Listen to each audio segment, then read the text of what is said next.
Salut tout le monde. Parfois, vers la fin de l'année scolaire, les parents, les profs, les élèves se lamentent qu'ils sont fatigués. Et ceci malgré de nombreux jours fériés au mois de mai. Mais ça se comprend.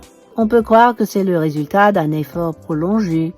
Le dictionnaire dit que la fatigue est une sensation pénible causée par la diminution des forces. Maintenant, le chrétien ordinaire va prier « Seigneur, fortifie-moi » ou « Donne-moi la force ». Mais j'ai découvert quelque chose, mes amis. Non seulement Dieu exauce cette prière, mais Dieu lui-même nous fortifie car il est notre force. C'est-à-dire que celui qui habite en nous nous rend capable de dépasser nos limites physiques, émotionnelles ou mentales pour aller jusqu'au bout. Non seulement il nous donne la force, il est notre force. D'ailleurs, plusieurs versets de la Bible en parlent, et souvent dans le contexte de la louange. Par exemple, Moïse a composé un chant dans Exode 15, verset 2, qui dit « L'Éternel est ma force et le sujet de mes louanges. C'est lui qui m'a sauvé. » Le psalmiste Asaph a écrit Psaume 81, versets 1 à 2. « Chantez avec allégresse à Dieu notre force. Poussez des cris de joie vers le Dieu de Jacob. » Vous voyez le lien? La louange, l'allégresse et Dieu qui est notre force. David adresse à l'Éternel les paroles dans 2 Samuel 22, 3. « Dieu est mon rocher, où je trouve un abri, mon bouclier et la force qui me sauve. » Ce même David a répété ce thème dans plusieurs de ses psaumes. Il y a dans Psaume 59, verset 17 ou 18, David qui dit « Oh, ma force, c'est toi que je célébrerai, car Dieu, mon Dieu tout bon, est ma haute retraite. » Puis encore dans Psaume 62, versets 7 à 8, « Sur Dieu repose mon salut et ma gloire, le rocher de ma force, mon refuge est en Dieu. » Et même le prophète fait écho à cette vérité dans Ésaïe 12, verset 2.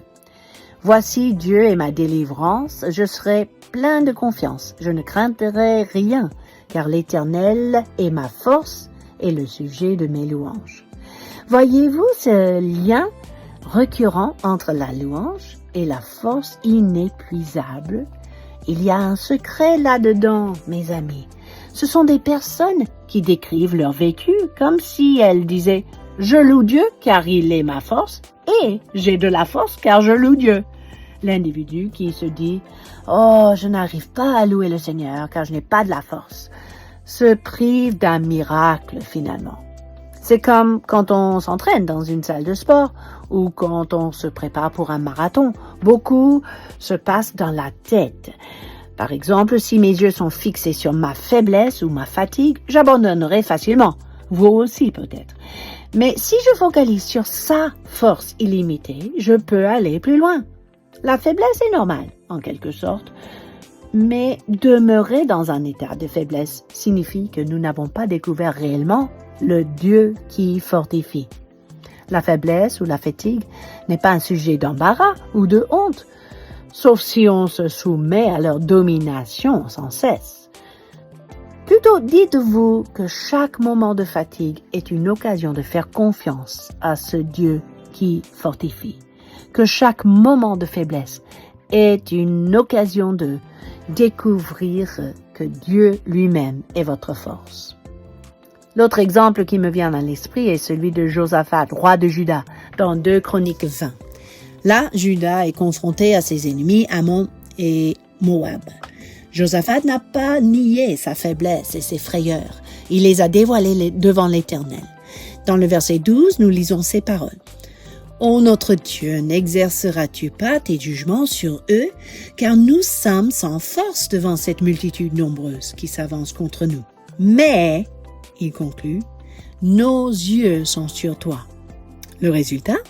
Tout Juda se tenait debout devant l'Éternel, et l'Esprit de l'Éternel saisit un certain qui déclare « Soyez attentifs, tout Juda et habitants de Jérusalem, toi, roi Jéhoshaphat.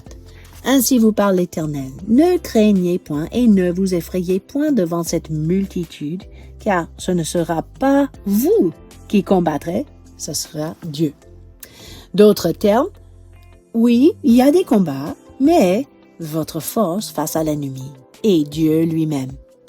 Et encore, ce sont des chantres et des louangeurs qui ont accompagné l'armée de Juda dans ce combat. En fait, le nom Juda vient du mot hébreu yada, qui veut dire louer ou rendre grâce. C'est de la tribu de Juda qu'est venu le lignage royal, le roi David et même Jésus. Notre louange à Dieu n'est pas seulement une réponse à sa bonté, mais une partie de notre identité en Christ. Et je dirais même un fondement nécessaire pour l'accomplissement de sa volonté. Pensez-y la prochaine fois que vous vous confrontez à votre ennemi ou quand vous éprouvez la fatigue. Oui, il vous donnera du repos au bon moment, le moment choisi par le Seigneur. Mais il veut aussi vous révéler concrètement qu'il est lui-même votre force et que vous ne manquerez de rien pour accomplir votre mission. À bientôt!